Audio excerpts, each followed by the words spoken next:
Despite the fact that there were many, many interesting topics for us to discuss on this channel over the last 180 days, this will be the last time we talk in the pre-smart contract era of Cardano. And tomorrow, a whole new world begins. Ready for smart contracts? Let's go. Obviously, this is not live. I apologize for that. This account was approved for live streaming a long time ago, but apparently there was one more button I had to push, and then there was a 24-hour waiting period after that. Hopefully, we'll be good to go for tomorrow.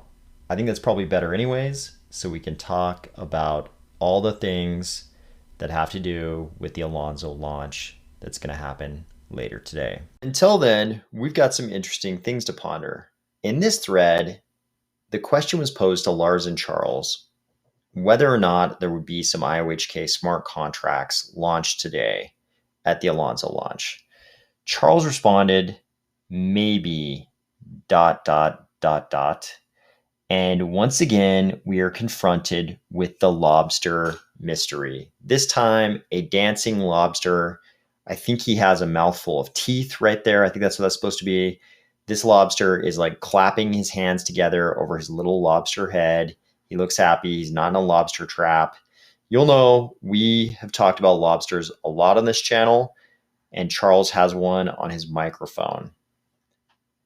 We also know that he talked a little bit about trying to find an artist for a graphic, it sounded like a graphic novel about lobsters, but we still don't really know the genesis of the whole lobster thing. I mean, is the graphic novel just generally about lobsters? Is the lobster a metaphor for something? I've had a lot of people send me messages both about National Lobster Day, which apparently is this month, and also about the lobster industry proper in various countries. I assume they're addressing like langostinos and various other types of crustaceans, but I've been inundated with information about lobsters. I don't know if this is actually about lobsters or if the lobster is just a symbol. But there's obviously something going on with lobsters. We don't know what it is. I'm hoping tomorrow, whatever fun smart contract IOHK is launching clears up some of this crustacean mystery. Here, this poster tweeted out, yes, he's confirmed that already in his last update, saying he's confirmed that there will be an IOHK smart contract of some type. They say it is something simple just for the sake of the polymarket bet. That's why I think it might be something small and fun. But in any case, I hope we gain a little bit of clarity around this lobster issue. I saw people posting today and they were asking if Alonzo happened at midnight. It does not. Don't forget, it'll happen at the end of the epic, and there will be an IOHK watch party at UTC 2130. In yesterday's video, we went through the local conversions for that time. So check that out if you are not sure what time that is in your neck of the woods. We're entering a whole new world tomorrow, guys. When the sun comes up and we're past Alonzo, it's going to be a brand new dynamic in Cardano that we're not really used to. So far in Cardano, it's pretty much been an ecosystem of IOHK and Emergo products. And the Emergo product was really just a light wallet. If you don't count Seiza or whatever the original block explorer was called from Emergo, it was pretty much just that light wallet. And then you had a bunch of IOHK products, a bunch of things that came out of IOHK engineering. Starting today after Alonzo, it's going to be an open ecosystem where a lot of different players are going to be coming in and launching these brand new platforms. They won't be IOHK platforms. They won't be Emergo platforms. They won't be anything to do with the Cardano Foundation. There are going to be hacks and exploits and rug pulls and bad code and all those things. All those things are going to happen. I mean, in addition to the IOHK Emergo and CF stuff, we have had some community produced things in the ecosystem, NFTs.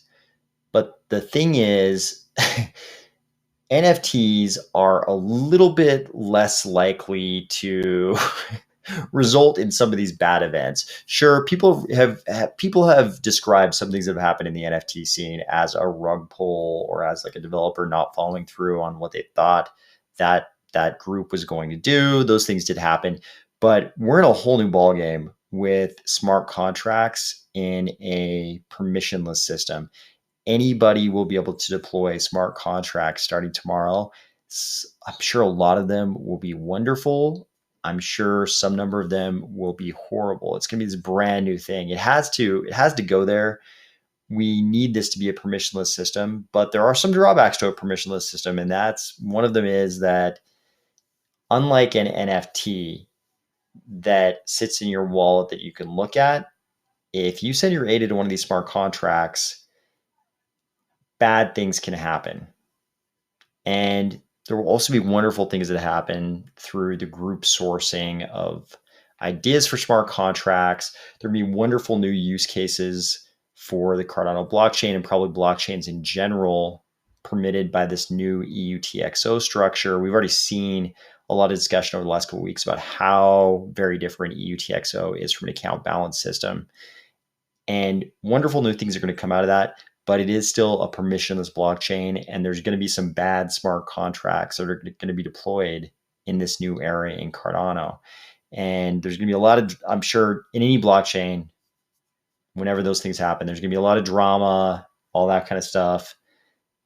But it's going to be a brand new world, a much bigger, more open world. I think a lot of people are going to look back on this sort of golden era of Cardano when it was a small community and we're all talking to each other on Twitter and everybody kind of knows each other, those days are probably going to be over starting tomorrow. I mean, people will still know each other and there's still going to be a tight Cardano community, just like always. But there's also going to be this influx of a lot of people with all kinds of intentions, good, bad, all kinds of competencies, low competency and very high competency.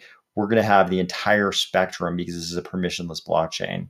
The days of small town Cardano are over tomorrow. We're about to become a metropolis. That also makes now a perfect time to take a peek at Cardano's pre-smart contract stats because I think they're going to drastically change after Alonzo. You can see here in transactions per day. In September, we've kind of gone up and down between about 60,000 transactions per day and about 120,000 transactions per day. By the way, this is all coming from the wonderful Cardano blockchain insights data put together by Cardano Fans Stake Pool. So this page right here gives a little bit of a hint as to the metrics that Basari was using that we talked about a little bit yesterday as well. So we've got total volume per day, which is just the total spot trading volume reported by all exchanges. We've got the adjusted volume per day, which is the total volume minus the volume on transactions where the sending address was contained on the receiving address.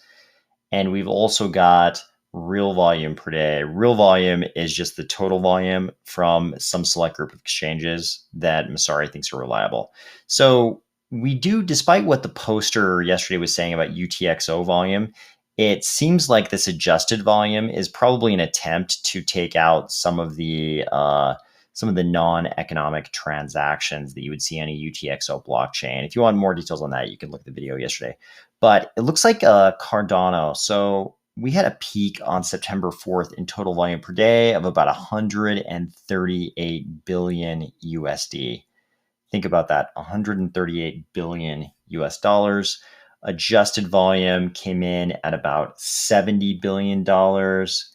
And it looks like, where were we at? On September 2nd in real volume per day, it looks like we hit about 3 billion.